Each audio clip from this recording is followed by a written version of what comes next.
Le WAMcast. Toute l'actu de la visibilité naturelle par l'agence WAM. Bonjour à tous et bienvenue dans le WAMcast. Pour ce 42e numéro, on va parler d'un sujet qui nous concerne tous, l'intelligence artificielle et surtout son impact sur le futur du search.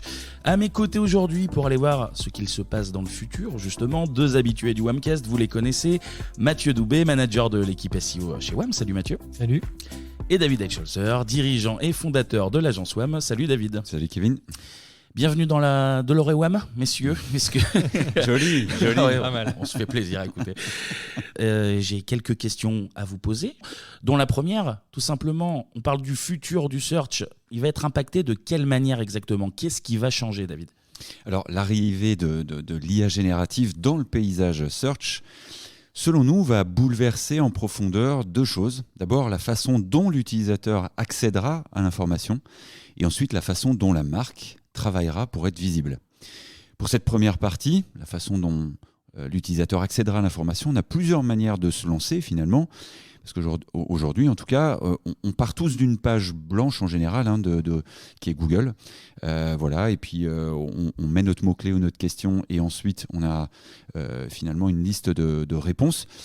Donc ça s'appelle la recherche classique. Et ensuite, tu vas avoir, c'est déjà le cas aux États-Unis, mais on y reviendra, la façon dont c'est présenté. Tu as l'IA qui est directement présente dans le moteur de recherche via Search Generative Experience ou sur Bing avec Bing Chat, directement embarqué dans le moteur que l'on connaît. Et enfin, tu as des assistants natifs, ces agents conversationnels comme ChatGPT ou Bard Assistant qui seront disponibles l'un et l'autre en mobilité, c'est-à-dire sur ton mobile, ton desktop, ta voiture ou chez toi avec Google Home, pour ceux qui ne l'ont pas acheté. Ou dans les environnements de travail, Google Workspace et Microsoft Office 365 dopés à l'IA. Alors, sur le natif, c'est-à-dire les assistants personnels, qu'est-ce qui change foncièrement ? Ça a l'air d'être le plus éloigné de ce qu'on connaît actuellement. Oui, effectivement, et c'est là où finalement il y a eu plus d'innovation. C'est là où ça a complètement explosé, déplafonné depuis l'arrivée de ChatGPT. Pour te répondre, je te propose un petit jeu de rôle. Ah, d'accord. Voilà, on va se prêter un jeu de rôle avec Mathieu, ou plutôt la simulation d'une conversation. Puisqu'on n'a pas de support visuel dans ce podcast, donc on ne peut pas vous montrer ça. Entre un utilisateur lambda, ce sera moi, je suis monsieur lambda, qui va démarrer sa session sur Google Bard. Et c'est donc Mathieu qui va qui va faire l'assistant personnel. Faire le robot. Ça. Oh là là. J'ai hâte. Voilà, parce qu'il y a, pour être un peu sérieux quand même, il y a bien un changement de paradigme. Depuis 20 ans, eh bien, on recherche à partir d'une suite de mots-clés que l'on saisissait dans une barre. Nous recherchions des réponses de façon plus ou moins libre à partir d'une liste de réponses sélectionnées par Google, par exemple. Mais avec l'IA générative, finalement, ça bouscule cette habitude puisqu'elle crée elle-même la réponse à ta demande et s'affine au fur et à mesure d'une conversation, raccourcissant de fait et de façon significative le parcours qui mène à la conversion. Bon alors, moi j'ai très hâte, je vous propose de passer au petit jeu de rôle. J'aime beaucoup le concept. Mathieu, j'essaierai de te mettre une belle voix de robot du début des années 2000. Si j'y arrive, j'attends de voir. Je verrai ce que je peux faire. Bon, messieurs, on vous écoute. Alors, la mise en situation. Donc, je cherche à commander du fuel en prévision de l'hiver. Et là, je tape. Peux-tu me donner le prix du fuel actuellement, ainsi que les tendances de prix des dernières semaines ? Bonjour David, bien sûr je peux vous aider. Le prix au litre dépend notamment de votre lieu d'habitation. Est-ce que vous m'autorisez à vous localiser ? Bien sûr. Je dispose des prix du fuel pour Mulhouse de plusieurs fournisseurs. Fuel Market, Fuel Reduc, Prix Fuel, Click and Fuel, Fuel moins cher. Souhaitez-vous comparer les prix ou voir directement les prix d'un acteur en particulier ? Bien sûr, quel est le plus fiable d'entre eux ? Il s'agit de fuelmarket.fr. Il est généralement considéré comme le plus fiable. Ils ont de nombreux avis positifs de clients satisfaits. Donc là, on voit apparaître... Ouais, les avis. D'accord. C'est un des actifs, on va dire, marketing de la marque. On a carrément les avis vérifiés, donc le nombre, la note qui arrive directement. Le prix du fuel pour Mulhouse, d'après fuelmarket.fr, est de 1,361 €, toutes taxes comprises le litre. Voici une tendance des dernières semaines de l'évolution des prix du fuel pour Mulhouse, toujours d'après fuelmarket.fr. Donc là aussi, tu as un tableau carrément avec les tendances qu'il allait chercher sur la page de la marque Fuel Market, avec les différentes dates, prix moyen en fuel pour 1000 litres, les évolutions. De façon complémentaire, on va abréger, mais tu as également l'agent qui peut remonter la vidéo qui, sur ce site-là, va te montrer les tendances du prix de fuel de la semaine. Donc là, c'est carrément le petit Fuelie qui est le logo, pas le logo, la petite mascotte qui vient pendant 30 secondes te dire un petit peu les tendances du prix du fuel dans la semaine. Voilà. Pour poursuivre notre conversation, pourriez-vous me donner plus d'informations sur la quantité de fuel dont vous avez besoin pour vous donner un prix total ? Je pense avoir besoin d'environ 1000 litres. Le prix total pour 1000 litres de fuel est de 1 361 € au prix du jour. Souhaitez-vous que je vous connecte directement à leur service client pour obtenir des informations plus précises ? Oui, je veux bien. Merci de me mettre en contact avec eux. Bonjour David, nous sommes ravis que vous envisagiez de commander chez fuelmarket.fr. Je résume votre besoin. Vous souhaitez 1000 litres de fuel en prévision de l'hiver. Vous habitez à Mulhouse. Le prix pour 1000 litres au prix du jour est d'1,361 € le litre, ce qui fait donc 1 361 € toutes taxes comprises. Notez que le prix est susceptible d'évoluer de la façon suivante selon le créneau de livraison choisi. Donc là, on a un nouvel élément qui s'affiche pour préciser l'évolution du prix. Oui, en fait, l'agent a dit je me connecte via GenApp Builder. En fait, GenApp Builder, en fait, en 2 mots, c'est l'IA de Google, mais que tu peux mettre dans une application de ta marque. D'accord. Donc voilà, comme une application mobile, mais là pour l'IA générative. Et en fait, elle va aller piocher dans les actifs de la marque. Là, elle est carrément allée se connecter au service de planification. Elle a calculé le prix, elle a donné les créneaux de livraison. Là, on est carrément dans l'espace client, tu vois, sauf qu'il est fait en conversation à la voix. Et là, tu poursuis ta commande, du coup. Exactement, je poursuis ma commande. Donc, ça semble parfait. Je souhaite commander 1000 litres de fuel. Et effectivement, pour une livraison le 5 octobre, entre 7 et 13 heures, est-ce que vous pouvez me confirmer cette date ? La date que vous avez demandée est disponible. Nous pouvons organiser la livraison de 1000 litres de fuel pour le jeudi 5 octobre entre 7h et 13h. Puis-je prendre vos coordonnées pour finaliser la commande ? Voilà, c'est parfait. Je suis prêt à commander. Voici mes coordonnées. Merci David, votre commande est enregistrée. Vous avez dû recevoir votre confirmation par email. Si vous avez d'autres questions ou besoins, n'hésitez pas à nous contacter. Nous vous souhaitons un hiver chaleureux. Bon, alors déjà, ce que vous venez de faire, ça mérite minimum un César, je vous le dis très sincèrement. Non, plus sérieusement, bon là, on l'a fait à l'oral, mais il faut s'imaginer que c'est via échange en tapant. C'est, on peut le dire, assez bluffant. Hein. Et puis, c'est surtout là un vrai changement par rapport à une page de résultats classiques. Ouais, le gros changement, effectivement, c'est qu'on est sur du conversationnel. En fait, les infos qui s'échangent entre l'utilisateur et l'assistant, elles se font en direct. Et ça façonne l'interaction suivante. En fait, c'est d'une certaine manière, la marque, elle perd presque le contrôle de la diffusion de son contenu. En tout cas, dans toute la phase de découverte de la thématique et d'évaluation des offres qui vont être rattachées. Là, on peut faire une petite référence au Messi Middle en termes de parcours utilisateur. En fait, jusqu'au moment où l'utilisateur il fait son choix sur les bons conseils de l'assistant et passe directement à la phase de gestion de la conversion. En somme, l'assistant il passe le relais à la marque pour faire ce qu'elle sait faire le mieux, finalement, c'est satisfaire l'expérience client. Ici, on l'illustre, on va dire, en prospective, puisque toute la discussion là, qu'on a fait, c'est on va dire une simulation, mais avec ce qu'on connaît des techniques et des technologies existantes comme Bard ou GPT pour la conversation, et GenApp Builder de Google pour connecter l'assistant à la marque avec le lien de l'utilisateur dans sa conversation. Et par exemple, aujourd'hui, dans ChatGPT, lorsque tu fais une recherche pour des idées de voyage et que tu as connecté l'extension GPT Kayak sur ChatGPT avec GPT-4, tu peux faire ça concrètement directement dans la conversation. D'accord. Du moment que l'internaute a l'extension qui est connectée, la marque elle prend le relais au fur et à mesure de la conversation avec les infos sur la destination, les prix jusqu'à la potentielle conversion. Après ça fait le lien vers le site web. Et c'est bien ça qu'il faut arriver à faire demain, c'est d'une quelconque manière proposer un connecteur entre l'assistant et puis on va dire ton infrastructure IT. Exactement, et tout cela sans passer par le site de la marque en fait. Ouais. Donc les actifs sont disponibles sur le site, le modèle de langage via l'IA générative va piocher dedans, mais on ne va pas sur le site. Voilà, ça fait appel aux actifs sans passer sur le site directement pour alimenter la conversation. Voilà, mais on reviendra en détail là-dessus. Mais alors la vraie question c'est, est-ce que ça peut ou est-ce que ça va remplacer le moteur de recherche ? C'est une bonne question, parce que la question de fond, c'est où situer ces assistants dans le parcours de recherche. Et pour les requêtes dites factuelles, comme achat d'ordinateur, le moteur de recherche est et restera probablement toujours l'outil le plus adapté pour te répondre et aussi le plus plébiscité par les utilisateurs. Il sait répondre de façon pertinente et rapide. pas de problème là-dessus. Pour les requêtes dites intermédiaires, c'est-à-dire un peu plus précises, sans être trop complexes, comme meilleur ordinateur 2023 Clubic, par exemple, le moteur de recherche comme l'assistant personnel seront pertinents dans leurs réponses. Je pense que là-dessus, y a pas... les deux sont bons. C'est plus dans les recherches plus complexes finalement, du coup. Exactement, pour les requêtes dites fluides, comme par exemple, si je reste dans la thématique d'ordinateur, qu'est-ce que je dois considérer comme option pour l'achat d'un ordinateur portable pour mon bureau à domicile.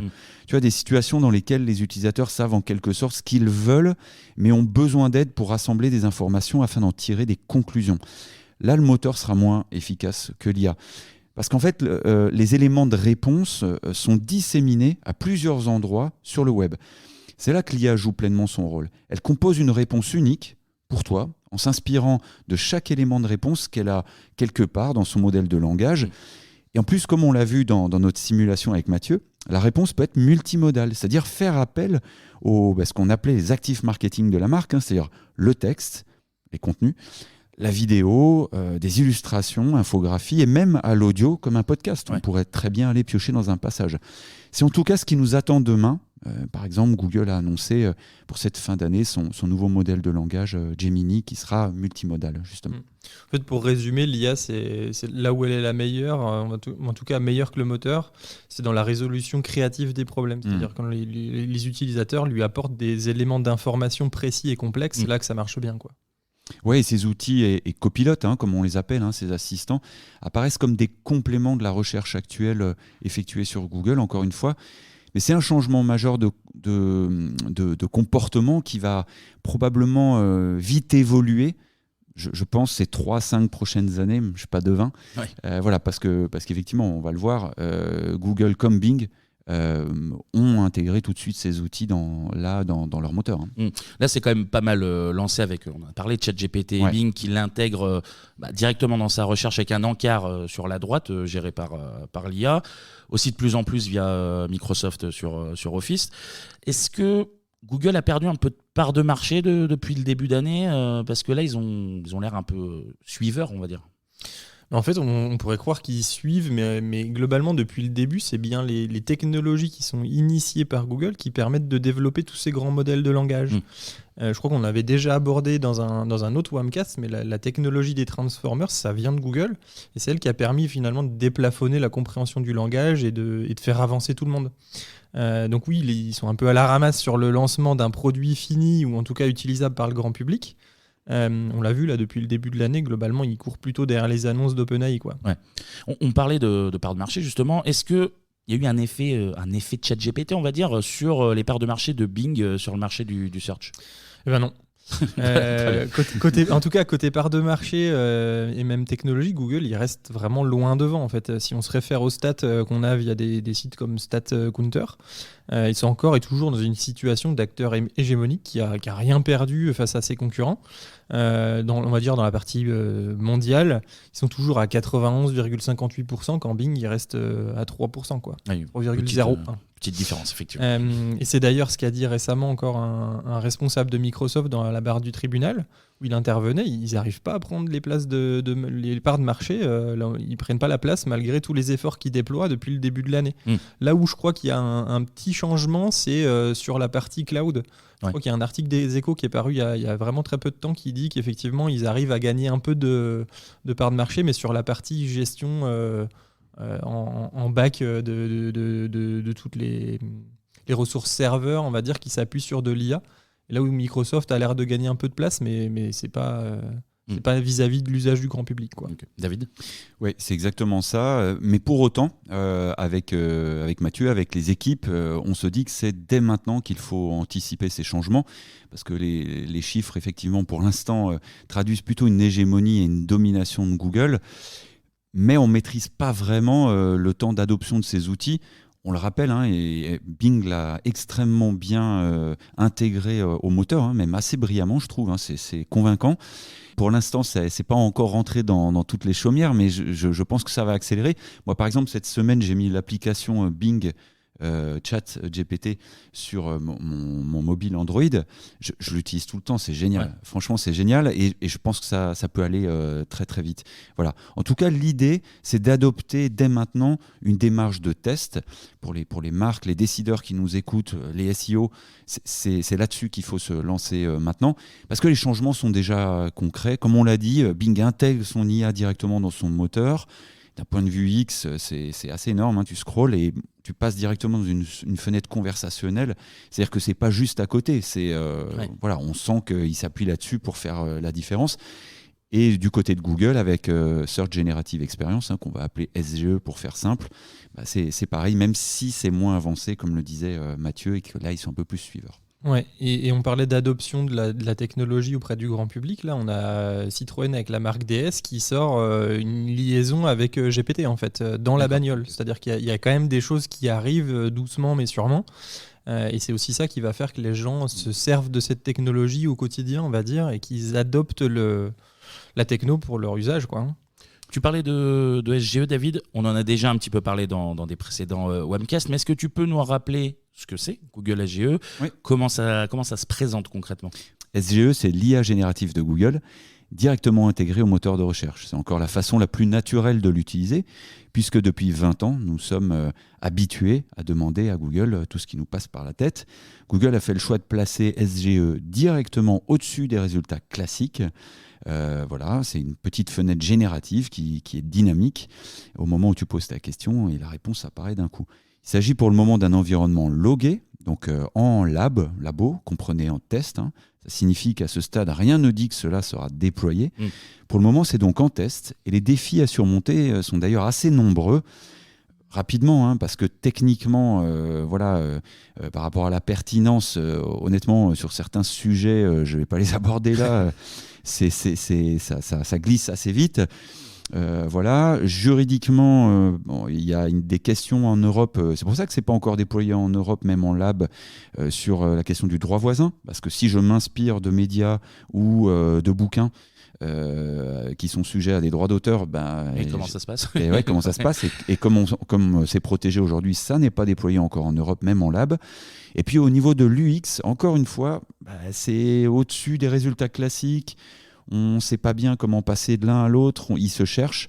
D'ailleurs, ça change régulièrement de forme. Là où Bing a été beaucoup plus malin, et je trouve vraiment pris une avance, c'est perso, mais je trouve que c'est bien fait. Voilà. SGE n'est disponible que pour les utilisateurs américains, japonais et indiens. Voilà. J'ai cru comprendre que vous aviez tout de même fait des petits tests sur SGE. Ça s'est passé comment, Mathieu? Vous passez par un VPN, j'imagine? Oui, c'est ça. En fait, nos équipes, là, elles utilisent, je crois que c'est Proton VPN, la solution qu'on a chez WAM, pour simuler en fait une localisation géographique. Tu peux dire, ok, je suis à New York, je suis à Memphis, voilà, une liste de villes que tu peux choisir. Oh yeah.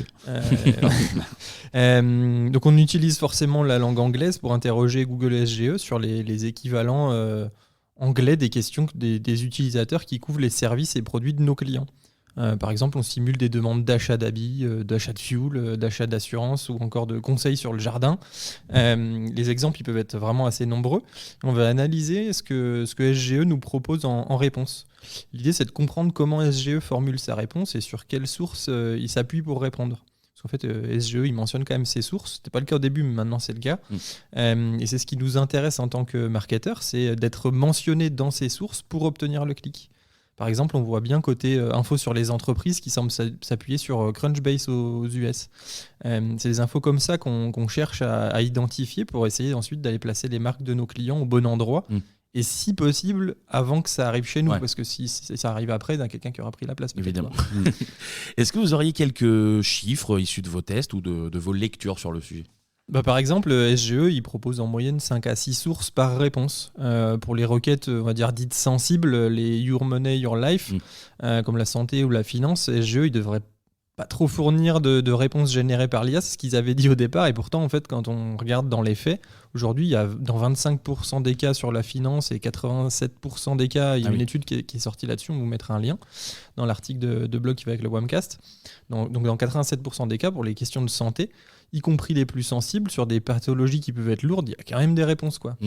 Et dans la phase informationnelle, les questions qui démarrent par comment tester quand tu cherches de l'info, ça affiche des réponses IA générées qui, dans 78% des cas, sont présentes pour le meilleur produit, 55% des cas.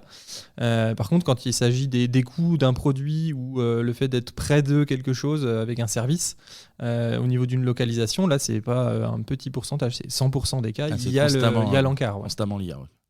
Ouais, et pour les questions des taux de clics, parce que je pense que tu vas me poser la question, Kevin. Je me connais depuis le temps. et puis je pense que ceux qui nous écoutent se disent aussi, mais est-ce que le fait que ça vient se placer au-dessus des résultats de recherche classiques, est-ce que ça va éventuellement agir sur les taux de clics ?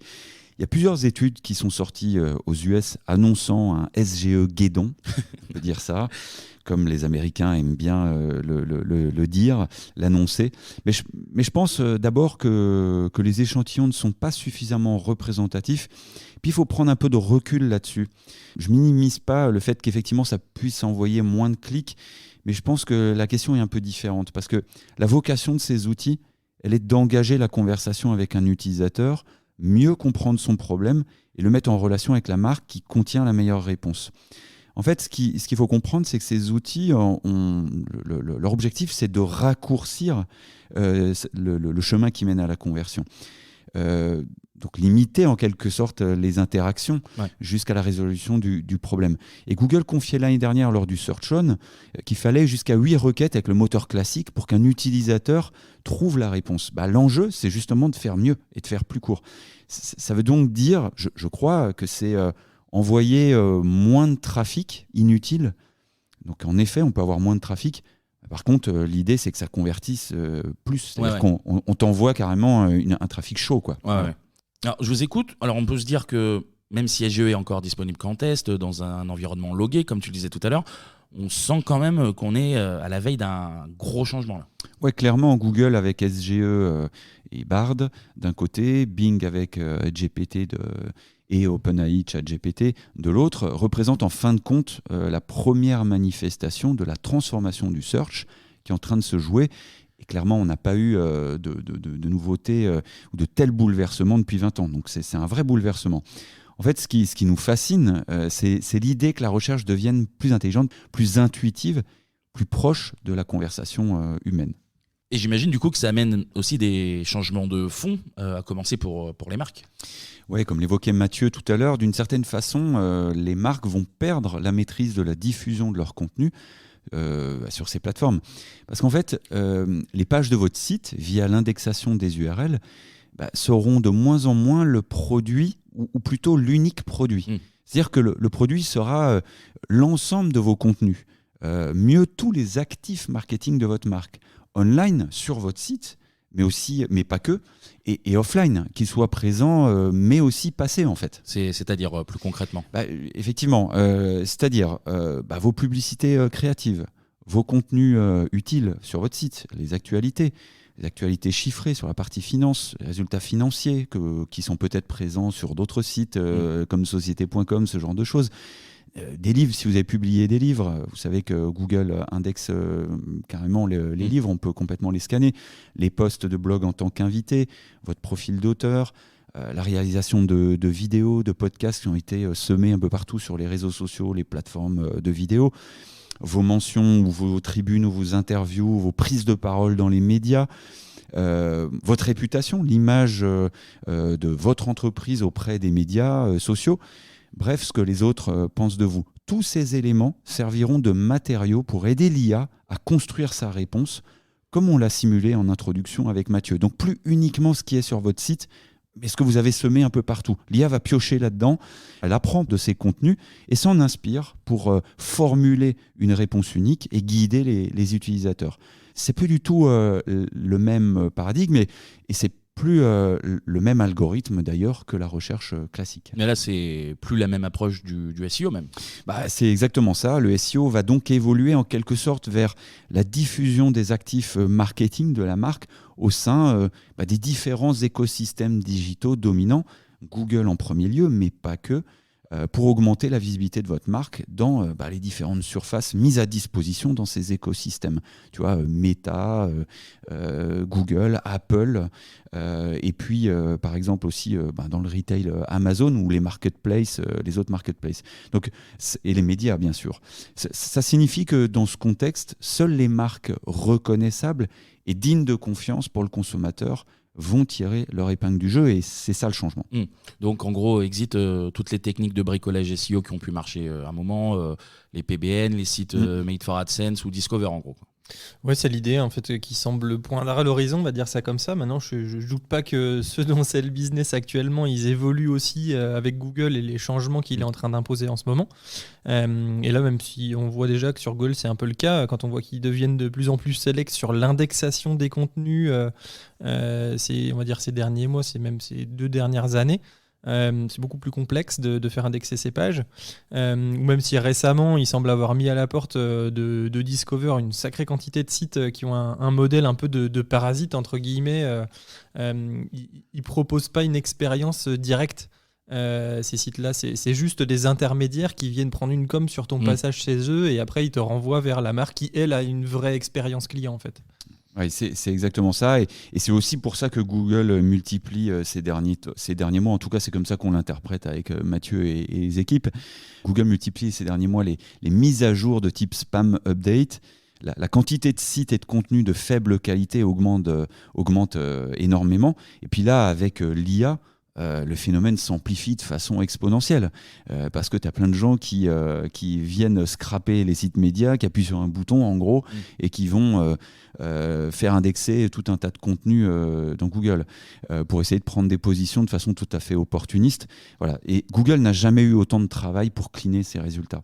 Donc, mais quand tu es une marque établie, c'est-à-dire quand tu t'adresses directement à des utilisateurs pour résoudre leurs problématiques et besoins, et que tu y réponds par ton expertise, avec tes services, tes produits, tu es poussé plus naturellement par les assistants conversationnels.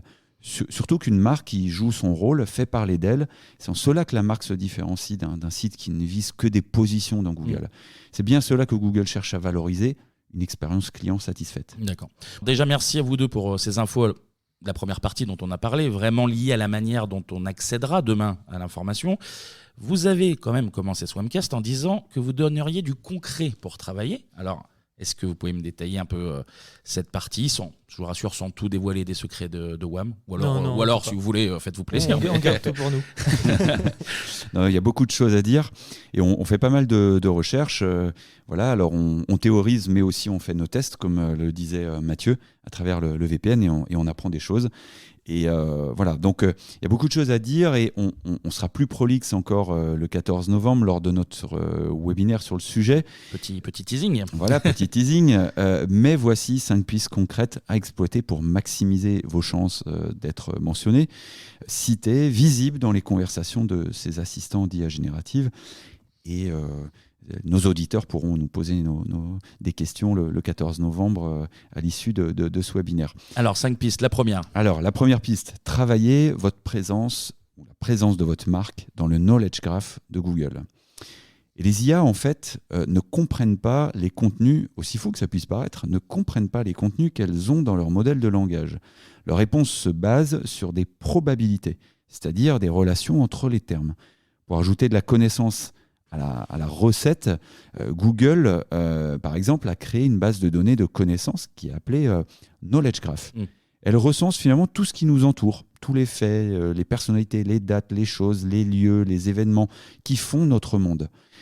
C'est ce que l'on appelle des entités nommées. D'accord. Ce sont ces entités nommées qui permettent concrètement à Google de comprendre que je parle de Star Wars si je nomme dans la même phrase Alec Guinness et Obi-Wan Kenobi. Donc si je comprends bien, en tant que marque, il faut réussir à être dans ce fameux knowledge graph. Précisément. Et on s'y prend comment alors ? C'est ça la vraie question. Eh ben oui, c'est la vraie question. Et alors il y a plusieurs façons de faire, mais celle qui va parler à tout le monde, c'est qui consiste à obtenir une place dans Wikipédia. Voilà, Wikipédia, dont le grand frère ou le parent, c'est Freebase. Voilà, finalement, tu obtiens ta place avec une fiche d'entreprise. Et puis, tu vas obtenir des références vers ta fiche d'entreprise dans cette encyclopédie. Et c'est là que tu commences à rentrer dans la base de connaissances de Google. Donc on rappelle que le knowledge graph, Freebase, c'est un knowledge graph neutre du web, et le knowledge graph, c'est celui de Google. Voilà, c'est lui qui a composé le sien. Ensuite, il s'agit d'identifier dans ton patrimoine de contenu, sur ton site, les entités nommées qui s'y trouvent, et de les baliser avec des données structurées du schéma.org. Tu sais, ce sont ces balises sémantiques qui aident à Google à comprendre la thématique de tes contenus. Je cite souvent, et on cite souvent en interne, cet exemple pour un site de recettes. Tu vois, tu peux utiliser des données structurées qui disent à Google dans le code HTML, il s'agit d'une recette. Et d'ailleurs, tu vas trouver les éléments suivants à l'intérieur, donc toujours en utilisant des balises HTML du schéma.org. Voici les ingrédients. Cette recette, elle est pour X personnes, le temps de cuisson, etc. Tout ça, tu peux le spécifier avec des balises et Google comprend qu'on parle d'une recette. Tu lui facilites la tâche en quelque sorte, quoi. Donc quand tu discutes avec Google Bard, finalement, c'est une suite d'entités nommées, comme tu disais. Exactement. Et je vais te donner un exemple concret. Si je vais dans Bard et que je lui dis quels sont les meilleurs restaurants italiens à Paris, Google va raisonner de la façon suivante. Entité de localisation, Paris, plus les quartiers, donc Montmartre, etc., etc. Entité de la cuisine, italienne. Entité des plats, reliés à cuisine italienne, pizza, pâtes. Pardon pour la caricature, mais c'est quand même ce qui vient en premier. On va à l'essentiel. Voilà. Entité d'organisation ou d'entreprise de la thématique restaurant, Passerini, Racine, Localino, par exemple. Ou entité ensuite liée aux acteurs du conseil touristique, TripAdvisor, Paris Bouge, The Fork. Voilà. Et c'est indispensable pour comprendre la demande de l'internaute. En résumé, pour ce premier point, Google veut que vous l'aidiez à comprendre qui est votre marque et où la placer dans sa vaste base de connaissances. Mais c'est à vous de fournir à Google les preuves que vous êtes la référence, la marque faisant autorité dans votre domaine d'expertise. D'accord. Le deuxième point. Travailler la visibilité organique de votre marque en levant les cloisons entre tous les services supports de votre entreprise. Ça, tu vois, c'est un peu plus organisationnel. C'est un peu le truc qui ne se voit pas. Mais quand, avec Mathieu et nos équipes, on amorce un projet chez nos clients, on identifie surtout qui vont être les acteurs du projet. Et pour nous, c'est hyper important qu'il n'y ait pas uniquement un interlocuteur, un pair SEO, tu vois, en face. Mais pas que le marketing, quoi. Exactement. Mais il faut en fait, pour utiliser tous les actifs de la marque, comme on le disait tout à l'heure, pour nourrir les modèles de langage, là, en fait, il faut des décideurs. Les décideurs sont les CMO et parfois, selon la taille de l'entreprise, c'est même carrément le dirigeant. Ouais. Pas plus tard qu'hier, avec Mathieu, on était chez un client, il y avait le CMO et il y avait le CEO. Et ça, c'est extrêmement important pour nous, c'est qu'ils comprennent la place du SEO. C'est plus l'affaire et l'apanage d'une personne, mais de toute l'entreprise, en fait. Tu vois, ça doit être dans la stratégie. Et donc, il faut les personnes qui ont le pouvoir décisionnel, parce que c'est elles qui vont être les alliés des équipes marketing pour faire avancer les bons sujets. Par exemple, je vais être un peu plus concret, le service client, tu vois, qui réceptionne les appels sur le plateau avec le téléphone, en fait, pour nous, ils sont hyper importants pour le SEO. Parce qu'en fait, ce sont eux qui ont les clients, les prospects au téléphone, c'est eux qui ont les réclamations, c'est eux qui ont les questions des utilisateurs, mais aussi les bons points. Tiens, merci, je suis super content de la commande, etc. C'est un matériau hyper précieux, en fait. Donc, il faut qu'on puisse le récupérer. Il faut faire péter la cloison. Et ça, si le CEO ou le CMO l'a compris, il abat la cloison. C'est le cas chez notre client. Et on est là pour dire ça aussi. Tu vois, donc c'est là qu'on va pouvoir bien anticiper les demandes, parce que oui, on peut utiliser des outils qui cartographient les demandes, mais souvent c'est dans l'entreprise qu'il y a la réponse. Voilà. Donc c'est là qu'on va réussir à anticiper les demandes qui seront effectuées par le biais d'un assistant. Dans l'entreprise, tu vas avoir la réponse à la question qui est unique. C'est-à-dire que tu auras l'information que personne d'autre n'a. C'est que cette entreprise qui a la réponse. Ouais. Absolument, tu as tout à fait raison de le rappeler. Et dans la même veine, tu vois, ça peut être le cas aussi dans un contexte d'un recrutement. Dans certains domaines, c'est hyper compliqué de recruter. On le sait, les entreprises essayent de plus en plus de montrer patte blanche quant à la marque employeur et notamment son engagement RSE. Et en fait, là c'est pareil, ce sont des éléments de visibilité de la marque, mais si tu pètes pas la cloison avec le RH, tu disposes pas de ces éléments en fait. Donc, parce que les RH sont directement connectés aux données du marché, de la difficulté de recruter et aussi des éléments qui font basculer un candidat vers une marque. Donc comment la marque employeur doit répondre à toutes les demandes des candidats. Si tu n'as pas cette discussion, si tu n'ouvres pas la cloison avec le RH, rapport RH marketing. Exactement. Puis un dernier exemple incontournable, je ne peux pas passer à côté, c'est la cloison qui existe encore entre le marketing et la communication dans une même entreprise, même si ça s'améliore. Parce qu'ils sont au service d'une même marque et pourtant il y a une cloison, chacun a son budget. Et puis ils ne se parlent pas forcément, ou pas souvent. Et tu vois, la communication va avoir en main les relations presse. L'objectif étant de diffuser le message de la marque auprès du bon public au bon moment, par le truchement d'un média, les Échos, l'Usine Nouvelle, LSA, Le Monde, que sais-je. Et c'est un levier extrêmement puissant dans le contexte qu'on est en train de décrire depuis tout à l'heure, pour la visibilité organique des marques. Parce que concrètement, les références des modèles de langage, les LLM, comme Bard, comme ChatGPT, vont prendre source prioritairement, chez les médias, parce que c'est eux qui font autorité. Sur ce point, tu aurais un exemple à nous donner, justement ? Oui, si je demande à Bing GPT, alors pardon pour le côté narcissique, mais qui est David Eichholzer ? Je m'amuse à faire pas mal de tests. Il va s'inspirer des sources suivantes pour créer ma biographie.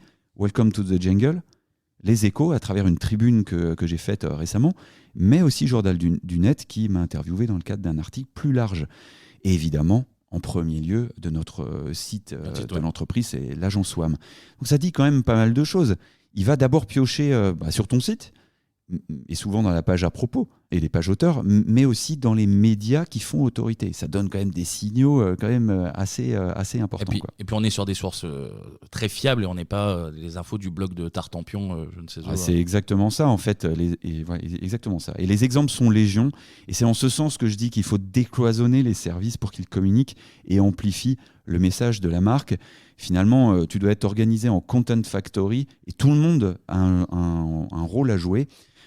Et certains de nos clients l'ont déjà compris, et justement on accède au directeur commercial, au service commercial, au RH, au service client, au RH, etc. Parce que tout le monde a son rôle à jouer dans ce nouveau contexte. Mathieu, pour reprendre ce que disait David, en gros, il faut aller se placer plus largement là où sont situées ces audiences. Oui, tout à fait. En fait, ça passe déjà par une première phase qui est identifier l'audience que tu veux cibler. Et puis après, effectivement, il faut aller diffuser les actifs de ta marque aux bons endroits avec le message adapté le plus unique possible. Ça, c'est vraiment important. Parce que, en gros, quand tu vas diffuser ton message, il faut éviter de perdre un peu les IA, les algorithmes qui analysent ton contenu avec des infos un peu trop différentes. Après, c'est à eux de faire le tri. Donc, il faut éviter ça. Et puis après, quand tu es, on va dire, un petit acteur, que tu as peu de moyens, le principe, c'est d'éviter de se perdre face à l'ampleur de la tâche. Faut choisir ses batailles, il faut privilégier les lieux finalement où se trouve ta cible. Et là, c'est déjà un bel enjeu parce que chaque plateforme a ses règles et ses codes. On va pas faire la même vidéo pour TikTok, YouTube ou pour la diffuser sur ton site web, quoi. Typiquement, chez WAM, on a, nous, une forte appétence pour les RP. David en parlait, qui permet de te mettre en avant sur les sites des acteurs les plus influents du web en France. Tu as les médias et globalement, tu as les sites du gouvernement. C'est les sites qui vont être les plus autoritaires pour diffuser de l'information, sur lesquels les grands modèles de langage vont s'appuyer pour apprendre des choses. Et globalement, c'est des choses qu'on doit travailler. Pour nous, c'est la voie royale pour que notre entité de marque, elle émerge sur son marché et qu'elle soit vue par les internautes qui nous intéressent finalement. David a commencé à en parler avec les pages à propos. On peut aussi faire des choses par nous-mêmes sur notre site. Ouais. Effectivement, la page à propos, c'est quelque chose qui est hyper important. Faut vraiment la bosser à fond pour présenter ton entreprise, ses valeurs, ses engagements, tout en reliant ça à l'activité, évidemment. C'est une page qui est vraiment primordiale pour faire comprendre à Google et aux autres modèles ce que vous êtes, ce que vous représentez sur le marché, là où vous voulez rendre service aux gens finalement, ce que vous permettez de faire. Et c'est des choses qui sont vraiment indispensables. Tu peux aussi bosser à fond tes pages d'auteur. C'est même un indispensable là, en 2023, je dirais. Il faut vraiment faire reconnaître les entités humaines qui travaillent avec toi et bien les identifier. On sait parfois que c'est difficile pour les marques de faire on va dire intervenir les salariés de l'entreprise qui peuvent avoir un peu une réticence à prendre la parole pour l'entreprise pour laquelle ils travaillent. Mais là, c'est vraiment où tu peux aussi avoir un point avec les RH. Il faut mettre en place une stratégie, une politique d'employee advocacy où tu vas essayer d'inciter les gens à le faire pour montrer aussi que la marque, elle s'appuie sur des experts internes qui vont avoir une grande valeur finalement aux yeux du grand public. Ou on va dire de la cible qui t'intéresse. Puis qui s'investissent aussi. Ouais, de toute façon, tu es un peu obligé de t'appuyer en tant qu'entreprise sur les personnes qui composent on va dire les salariés de ton entreprise qui sont les plus investis, quoi. C'est souvent eux qui vont être un peu plus enclins à prendre la parole. Et puis après, si tu n'as pas forcément les ressources à disposition, que tu as vraiment une toute petite entreprise et que toi-même, tu ne peux pas forcément faire ce travail, tu peux t'appuyer sur des experts qui vont être reconnus sur ton marché, donc des acteurs externes, pour produire du contenu, et ça t'aide finalement un peu à légitimer tes prises de parole. D'accord. C'est un peu ce qu'on fait dans le Webcast, finalement. On fait prendre la parole à des experts pour permettre à l'agence de se légitimer en quelque sorte, quoi. Pour une fois, c'est Ah ouais, non mais absolument. c'est pas les coordonnées les plus mal chaussées. Absolument, là-dessus on est pas mal. Et ça marche aussi en effet en prenant la parole dans des conférences, par exemple. Exactement. Et si tu prends la parole pour apporter quelque chose à ton audience que toi seul est capable d'amener, alors tu travailles ta marque et l'expérience que les gens auront avec. Absolument. Comme le 14 novembre. Qu'est-ce que c'est bien travaillé tout ça. Ouais, puis après, ça se couple assez bien avec les notions d'influence. Inviter un acteur qui est reconnu sur le marché à parler avec toi de sujets qui sont importants, qui vont être reliés aux problématiques rencontrées par tes cibles, c'est top en fait. C'est des choses qu'il faut essayer de mettre en place. Alors c'est pas facile, mais c'est des choses qu'il faut essayer de travailler. Et enfin, pour revenir un peu à ce que tu peux faire toi-même, c'est aussi bien travailler les bios que tu as sur les réseaux sociaux. Lorsqu'on te demande de présenter ta marque avec les mêmes infos que tu auras mis dans ta page à propos, par exemple, c'est une des clés du succès. Il faut essayer d'unifier, comme je disais tout à l'heure, le discours que tu vas diffuser autour de ta marque pour que les LLM ils apprennent des contenus qui parlent de toi et qu'ils n'aient pas trop de messages contradictoires, en fait. Ok. Un quatrième point sur les 5 dont vous parliez. Quatrième point, tu vas devoir travailler de manière très approfondie le EAT, le hit de Google qui nous pousse là depuis quelques années maintenant, qui est relié vraiment à l'expérience que tu proposes, l'expertise que tu vas réussir à démontrer, l'autorité dont ta marque fait preuve sur son marché, et puis la fiabilité de ton entreprise, en fait, tout simplement. Alors, le EAT, on en a déjà parlé dans le Webcast, évidemment. Est-ce que tu peux nous expliquer comment on peut justement travailler ce fameux EEAT pour une marque ? Ouais, l'expérience, le principe, ça va être de décrire dans tes contenus des situations dans lesquelles tes utilisateurs, tes clients ou on va dire les gens à qui tu rends service, ils ont utilisé ou dénoué des situations avec tes produits finalement. C'est une manière simple de le faire, c'est le storytelling que tu vas rencontrer souvent. L'étude de cas client, par exemple. Complètement. Par exemple. L'expertise, tu vas essayer de sortir l'expertise de ton entreprise, la publier dans tes contenus avec des auteurs identifiés, on en parlait avant, par le biais de collaboration avec des personnes reconnues en accord avec tes valeurs. Pour l'autorité, tu vas essayer de faire des publications avec ta marque qui vont être citées par tes pairs, par les médias qui font eux-mêmes autorité. On fait souvent le lien avec les relations presse quand même, ou l'influence marketing. Et ça, c'est des choses qui sont vraiment importantes. Et tu peux même travailler ça dans des médias locaux. C'est pas forcément que les grands médias nationaux qui vont avoir une valeur ici. Si tu as obtenu des prix aussi, c'est des choses qui vont un peu légitimer ton entreprise.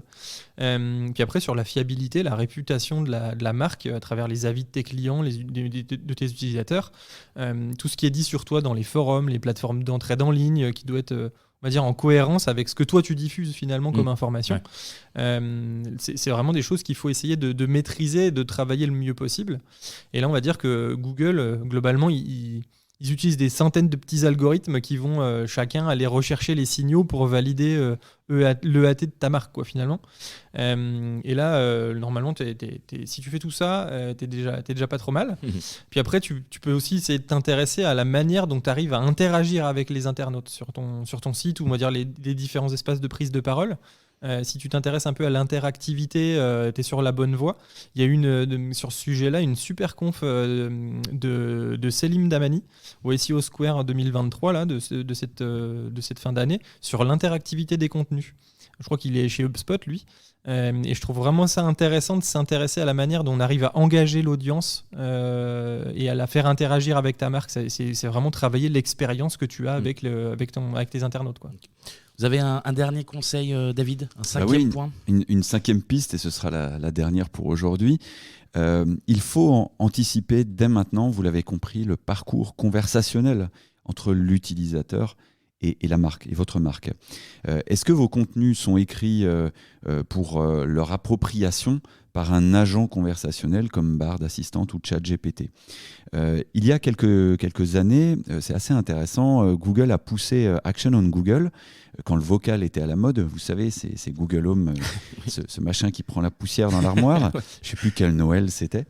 Et à l'époque, d'ailleurs, je me demande si on n'avait pas fait un Whamcast sur le sujet. On en avait un petit peu parlé, ouais, c'est ça. Et il prenait déjà la poussière à l'époque. c'est ça. Et en fait, ces ressources, les ressources actuelles de Google, Action on Google sur la partie développeurs, le centre d'aide des développeurs, en fait, il y a déjà tous les ingrédients. C'est une vraie mine d'or, pour travailler sur ce qu'on appelle le design conversationnel, c'est-à-dire arriver à anticiper les interactions entre un utilisateur et la marque. C'est là où je refais le lien avec le centre d'appel. Il le fait déjà téléphoniquement, c'est eux qui détiennent toutes les infos. Voilà, il faut s'intéresser à ces outils-là parce qu'ils sont hyper intéressants. Donc il faut anticiper en fait les conversations. Voilà. Mais tu évoquais le vocal, mais alors au-delà de la petite blague sur les Google Home, est-ce que l'IA générative, c'était pas justement ce qui manquait à ces assistants vocaux pour réussir? Je dirais pas autre chose, Kevin. Je pense que tu tapes au centre de la cible, c'est exactement ce qui va se produire, je pense. Il n'y a pas besoin d'être devin. Avant, il manquait à ces outils quelque chose de fiable. Avant, il lisait en gros les People Also Ask. Voilà, regarde Siri aujourd'hui, c'est complètement désuet. Là, avec l'émergence d'interfaces pilotées à la voix, c'est l'étape suivante. D'ailleurs, on en discutait vendredi avec Mathieu. Il l'a dit tout à l'heure, la nouvelle DS va embarquer dans son habitacle ChatGPT. Et là, il faut s'arrêter 2 secondes. Est-ce qu'il y a un meilleur endroit pour utiliser un agent conversationnel piloté à la voix? Voilà. Et donc là, les capacités de l'IA générative vont complètement déplafonner tout ça, quoi. Pour conclure ce numéro, est-ce que tu nous résumes un peu tout ce qu'on s'est dit? Oui, tout à fait. Avec l'arrivée de l'IA générative, voilà ce qu'on peut retenir. Je pense que c'est toute la pratique du SEO qui évolue. On ne parle plus de faire uniquement des études mots-clés. On demande maintenant d'aller jusqu'à faire du design conversationnel pour anticiper les conversations avec les utilisateurs. On ne parle plus de placer des mots-clés dans les contenus, mais de répondre à des intentions d'utilisateurs. Et là, l'EAT dont parlait Mathieu doit être votre obédience. Voilà. Il ne s'agit plus de publier plus, mais mieux. Voilà, le bon contenu au bon endroit. Pas nécessairement se perdre dans tous les écosystèmes, mais aller, comme le disait Mathieu, même localement, si vous êtes une petite entreprise, c'est au bon endroit, là où se situe votre cible. On ne parle plus d'obtenir des liens, mais de faire autorité. C'est quand même bien différent. Et les relations presse sont la voie royale, clairement. Et puis, globalement, on ne parle plus forcément d'optimisation de contenu, encore une fois, de placer des mots-clés, mais de diffusion des actifs marketing auprès des cibles là où elles sont. Voilà, donc dans un délai de 3-5 ans, ça n'engage que moi, le premier contact entre vos futurs clients et votre marque ne se fera plus nécessairement par le biais d'un moteur de recherche, mais par le truchement d'un assistant personnel. Ça pourra même être dans la voiture, lors d'une conversation. Les IA génératives recommandent une sélection de marques fiables. L'importance du concept EAT et des entités dont on a parlé ne fera, je pense, que croître. En tout cas, c'est notre conviction avec Mathieu et l'équipe. Et c'est maintenant qu'il faut investir. D'accord. Eh bien, merci à tous les deux pour ce point complet sur le futur du search. En plus, ça vous fait un petit entraînement pour le fameux Whamcast de fin d'année ou début d'année sur les prédictions. Ah ouais, Donc, on est déjà bien lancé là. Ah là, vous êtes bien chaud. là. Vous êtes chaud. On le rappelle, David, on peut te retrouver dans un webinaire le 14 novembre prochain à 10h. L'IA bouleverse le search. Comment les marques doivent s'adapter. Exactement. N'hésitez pas. Juste, je fais une toute petite parenthèse. Normalement, à cette période de l'année, le Whamcast qu'on fait, c'est sur le Search-On. Oui, Et c'est là, on attend encore la date. Il n'y a jamais une nouvelle. Comment ça se fait? Qu'est-ce qui s'est passé? Effectivement, ils ont quand même déjà beaucoup communiqué cette année. Et il est possible effectivement qu'ils aient pas de matériaux à pousser en plus là sur ce moment. Alors il y a un Gemini qu'on attend tous là qui pourrait être un peu mis en avant, mais il est probable qu'ils aient un peu décalé leur planning pour faire d'autres interventions au préalable et du coup ils ont un peu lâché le. Ouais, c'est ça. On a envoyé Raphaël qui était hier à la source, chez Google Zurich, exactement. Donc qui est le plus gros centre de recherche après les États-Unis, donc hors des États-Unis, où il travaille l'IA. Les dernières nouveautés IA de YouTube sont faites là-bas, etc. Il était invité donc par Google pour participer à des conférences. Et on n'a pas eu de lien avec le Search-On, ils n'en ont pas parlé, ils n'ont pas annoncé de choses autour de Gemini, ils ont annoncé d'autres choses, on pourra en reparler. Mais effectivement, Gemini, c'est le remplaçant de Palm 2, ce modèle de langage qui est derrière Bard. On en attend beaucoup, on verra. On espère qu'ils vont nous faire un Search-On bientôt. Voilà. À suivre. En tout cas, merci à vous aussi de nous avoir écoutés. Vous pouvez retrouver ce Whamcast et tous les autres sur notre site agence-wham.fr. N'hésitez pas à laisser 5 étoiles sur vos applications de podcast. Ça prend toute petite seconde. Et puis c'est bien pour le référencement. C'est bien pour nous aussi. Ça fait toujours plaisir d'avoir. Exactement. L'agence WHAM est évidemment présente sur les réseaux sociaux, sur LinkedIn, sur Twitter @WHAMREF, mais aussi sur Instagram agence_WHAM. Et nous, on se retrouve le mois prochain pour un nouvel épisode du Whamcast. À bientôt.